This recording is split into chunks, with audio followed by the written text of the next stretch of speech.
I would like to say, for me, when I'm looking at a piece of equipment, what kind of food can they create? How big of a space do they take up, and what can they do? Flexibility is really important in kitchens. Labor is a huge problem. It's not going to be going away anytime soon. So we need to do smaller kitchens that are going to have flexibility built into them to ebb and flow with the production needs of the kitchen each day. And you can see in this unit, we can change, we can make it a steamer, we can poach, we can braise overnight, we can air fry, we can roast, we can saute. It's got it all. And so when you have it in a small piece of equipment, it means that 1 or 2 people can utilize this piece of equipment, so smaller teams, and you're just able to still produce a great quality of product.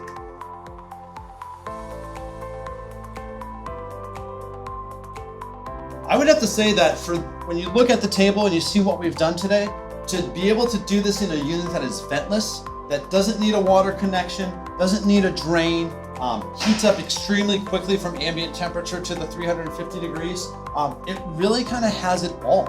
And that's something that's really exciting for myself and to other chefs, because smaller cooking pieces of equipment are kind of the future. And so it's really nice to see what Cres has done, because I don't see where we've had to give up anything. We're able to steam and poach and roast and braise.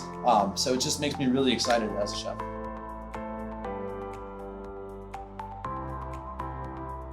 Combis are great technologies. I love combis, but they come at a cost. They come at, you have to have a hood, you have to have a water connection, you have to have a drain. And you look again what we've done with this table of food in this unit that doesn't need to have a hood, that doesn't need to have a water connection, that doesn't need to have a drain.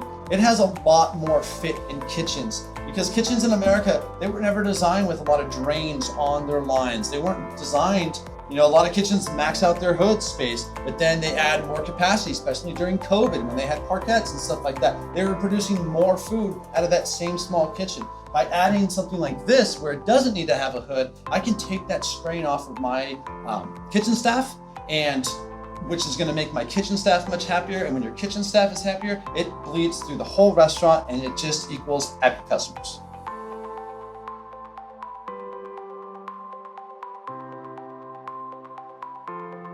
That's a great question.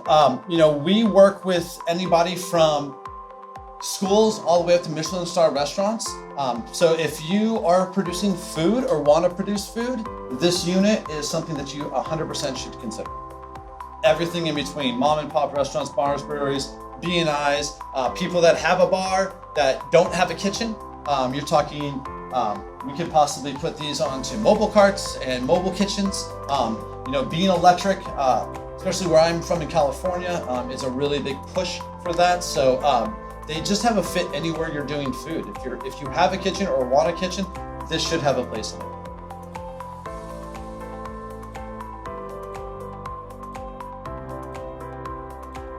I think that after we've done what we've done on this test, and also testing the higher or the larger version with the baking, we didn't really do too much of that today, but it can bake, which is beautiful. Croissants, muffins. We've done crescent rolls. We've done cinnamon rolls. We've done biscuits.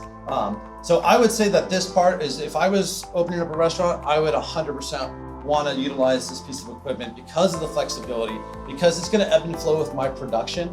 And that's just going to give me more of an ability, and my staff more of an ability, to meet that day's needs firsthand. So I really commend what Cres has done with this unit.